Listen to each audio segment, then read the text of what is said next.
Am I the a-hole for not inviting my parents to my wedding and anyone from that family? Plus update. Original post. I, 27, and my husband, 28, are going to get married in January. On his side, everyone is invited, but on mine, I only invited my aunt and her husband. When my parents and the rest of my family found out, they caused a ruckus and called me names. But I have justification for what I did. Context. I was the first daughter or granddaughter and niece. I was everyone's spoiled girl until more babies came. And when I was 8, my little sister was born. My grandparents and my mom stopped treating me in a special way. If my sister broke something of mine, she would get punished. But if I called her something, I'd be punished. Once she even broke my glasses and I was punished. My father was present for some time, but then he disappeared. The money was always constant, but not the visits or calls. When I was 11, I was closer to my maternal aunt who lived kilometers away from me than to my uncles, grandparents, and my mother who lived with me. That aunt is 9 years older than me, and she's my mother's half-sister. And even though I only saw her on Christmas, birthdays, and holidays, we spoke 2 times a day on phone calls. One day when I was 12 and she was 21, I decided to spend a summer vacation at her house. Even though my mother did not think my aunts would be able to take care of me, those were the 2 best months of my life. After my vacation, I studied more and was a good student so they would let me go to her house again. But everything was ruined when my math grades began to go down. Even though I was putting in effort and my aunt even paid for a tutor for me, my grades didn't get better. My aunt came to visit in the middle of the school year and went to see what was happening in school with my mom. It was then that my teacher explained I wasn't paying attention in class because I was very lovey-dovey with a classmate. My mother and aunt were shocked and asked why I was saying this. The teacher then explained that I was a lesbian and my classmate was my girlfriend, and that as an institution they cannot accept that. It was a religious school. My aunt raised hell and said they'd sue for discrimination, but my mother believed him. When we came home, she hit me and outed me to the entire family. I wasn't a lesbian, and that girlfriend was just a friend. My aunt got in the middle of it and defended me. It was then that my mom kicked me out and told my aunt if she was so into defending me, I could stay with her because I was a shameful person and she would not go through this with the neighbors. My aunt didn't think twice and took me with her and later called my father to tell him. They both made a formal complaint and formally confirmed I'd be staying with my aunt. My grandmother, who lived with my aunt, also shamed me for being supposedly a lesbian, but my aunt who owned a house kicked her out. From that day on, my aunt and her husband, who was then just her boyfriend, took care of me as if I was their daughter. When I was 15, they adopted me. They paid for my college fees and during all that time, made me go to therapy. I must say this all affected me greatly, but the love they gave me helped incredibly. To me, they are my parents, not my aunt and uncle. Now, when my family found out I was to marry a man, they came to me and apologized. And I accepted, but even so, I did not wish to reconnect with them. But they thought with the apology they were more than invited to the wedding. And 2 weeks ago, my mother and grandma came to my dress appointment. I was incensed. They had not been invited, and I kicked them out. They got angry and started insulting me and my husband. I told them that I didn't want them in my life and that I only accepted their apologies for my mental health. Even so, 3 days ago, a cousin of my father had called me to ask about the dress code and if kids are okay at the wedding. And I told her that she, along with the rest of that family, was not invited. She got angry with me and minutes later, my father called me to ask who he was giving me to. I told him it would be my father, my uncle, who'd do that, and he called me a bunch of names. I just simply hanged up. So am I the a-hole? My mom says if I don't want those people in my wedding, she'll support me. But my mother-in-law says family's family no matter what. Now for the top comments before reading the update. You are not the bad one. Your aunt and uncle deserve to be there. Your parents don't. For many reasons, they are bad parents. They kicked you out of their lives. Now they don't deserve to come back.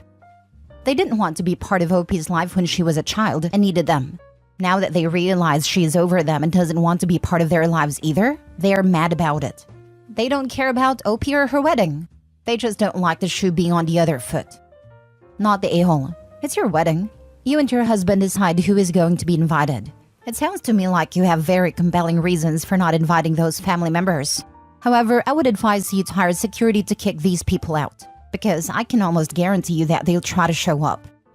Thank you very much. I saw several comments about security, so I will keep that in mind to do it. The last thing I want is for them to break into my wedding. A really fascinating trick would be to do what a couple did a few years ago. Send invites to the wedding to the family, but a date on them is changed to a week later. Someone you trust can meet them at the venue to let them know you are already on the honeymoon. In many places, you can hire a police detail for a wedding. It's a little more than security, but people will take it seriously. If they don't follow officers' orders, they can be arrested, whereas most rude people will feel fine disregarding a security guard. Call the non-emergency number for the police department that operates in the town/district of your wedding venue and/or reception. Ask for the details from the coordinator. Thank you very much. I had no idea about that. I will take it into account and do it. I have all the background of what happened when I was a child, and that can help me. You are amazing. Thanks again.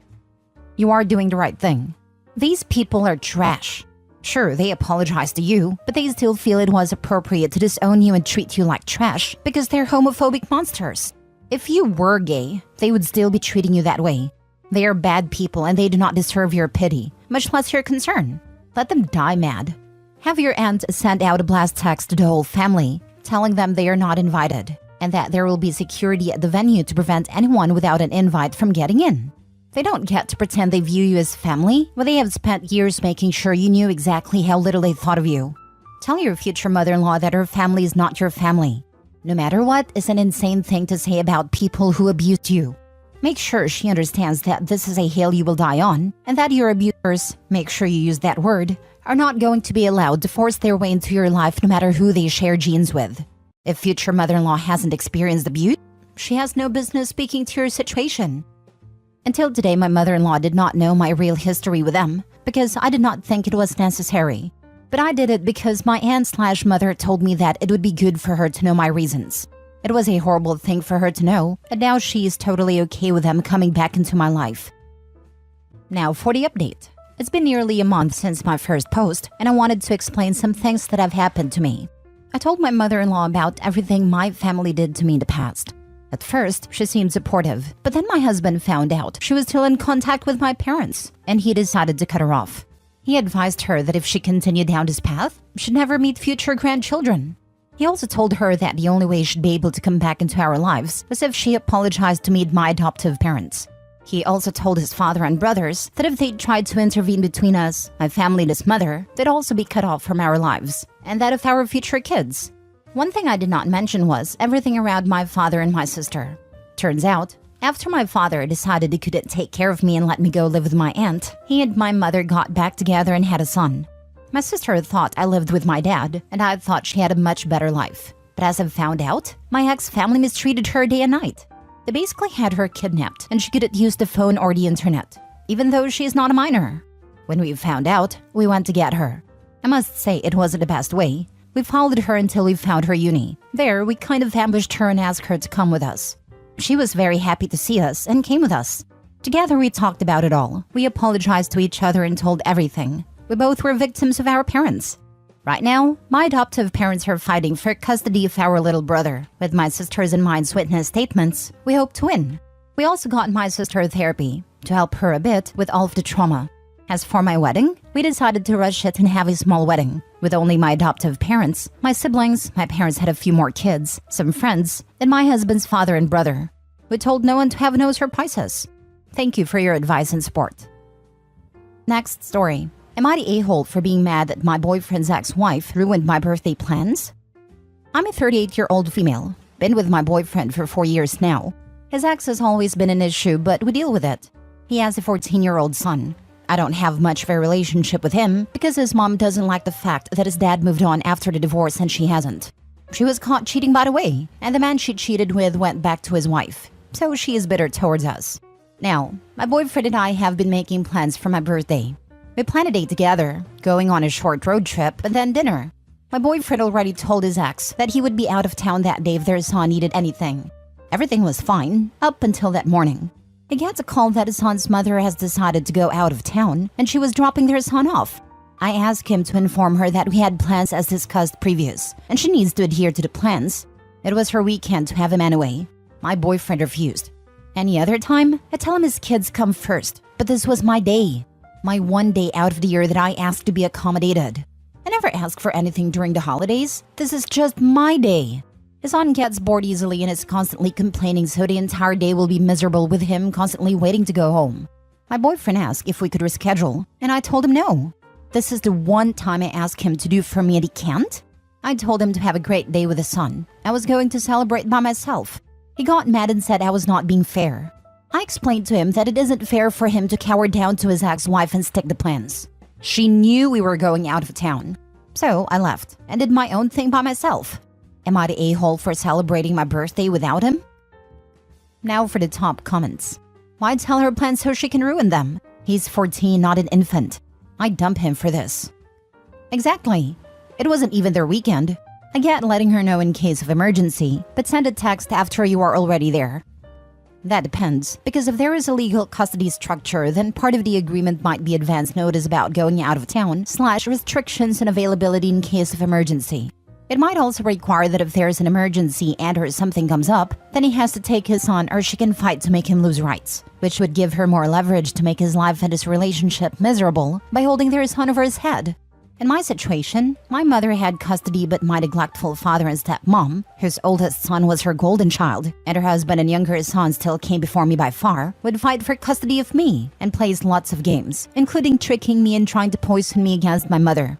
So trust me, without more information, we can't actually know why he said no and asked to reschedule. At least he knew what his son is like and didn't ask to include him in OP's birthday plans, right? Sorry, but mom is responsible for making arrangements for the child. Dad may have first opportunity, but is not obligated to be mom's backup plan. Dad got played by mom. Girlfriend is entitled to be mad, but mom has been frustrating / interfering girlfriend's relationship with dad for a while. Dad isn't likely to change at this point, and so girlfriend's option is to live with this likelihood or move on. Good luck. Not the a-hole. Not the a-hole. Since it was her weekend to have the kid, she did it on purpose. She did. She always does this. But I thought being that it was my birthday and the only time I asked for something, he would understand. The only reason she did this is because your boyfriend allowed her to. He should have stood firm. It was her weekend. She knew you guys had plans and she's being manipulative. You don't have an ex-wife problem. You have a boyfriend problem. Last story. Am I the a-hole for not giving my son's half-sibling's mother half the money their father sends me? I have a son with a man named Michael. Michael has 2 children with a woman named Kathleen. Neither of us is currently in a relationship with Michael and don't exactly know where he is because he moves around a lot. Kathleen and I, as well as Michael's parents, do keep in touch for the kids. Every month, Michael will send me money through his friend. Given Michael's disdain for her and her financial difficulties, I assumed that he was not sending her any money. I didn't want to seem like I was bragging or anything, so I never brought up the money that Michael was sending me. Apparently, she always assumed I had a high-paying job. I'd only recently found out from Michael's parents that was not true, and it came to light that Michael was sending me money. So now, she wants me to give her half the money that Michael is sending me. She even suggested she was being generous, since she should really get 2/3, since she has 2 kids with Michael and I only have 1. The thing is, giving away half the money would really be a big financial blow to me and my son. It would mean a drastic change in our lifestyle, and we would have to move. I also wouldn't be able to put aside any more money for emergencies or for his future education. So far, I only have a small amount saved, but by the time he's 18, it should be a good amount to get him started. I do realize this is unfair to Kathleen and her kids, but as my son's mother, I do feel like it's my job to put him first and set him up for the best future I can. Ultimately, I think we can all agree that Michael is the main a-hole here, but I wonder if I'm too. I can live with it if I'm being an a-hole too, but maybe knowing how much I am will help me with how I further interact with Kathleen. Edit. It keeps being brought up, so I thought I should add that I do have a child support order. So does Kathleen. Kathleen hasn't been able to enforce hers because Michael gets paid under the table and doesn't have a bank account. Not the a-hole. Kathleen needs to settle this with Michael, not you. Exactly. OP is not being unfair to Kathleen. Michael is, and she can take him to court. OP, it is not your job to provide for Michael's other children. That's his job, not the a-hole. Exactly. OP only has responsibility to her son, and not to Kathleen and her children. While I understand it's not fair in Kathleen or her kids, it doesn't give her an excuse to behave entitled towards OP. Not the a-hole, OP. Just take care of your child and don't mind Kathleen. Not the a-hole. This has nothing to do with you, and is 100% a matter between her and the guy she has 2 kids with. If she does go to court, it would be against him, not you. Technically, you have 0 reasons to even communicate with her. However, you are getting money through the guy's friend, so that's not exactly reliable. I would not be basing my current lifestyle around such a nebulous source of money that could go away entirely at any point. This, OMG. That friend could be skimming some of it off the top already. True, but it's also just as possible that they aren't, or even coming through and supplying the cash, even when Michael is short/late/doesn't send it. It's good to be skeptical, but there are still some good people left in the world. If she is receiving the court-ordered amount, it doesn't matter. He apparently doesn't want his address or bank info available to her.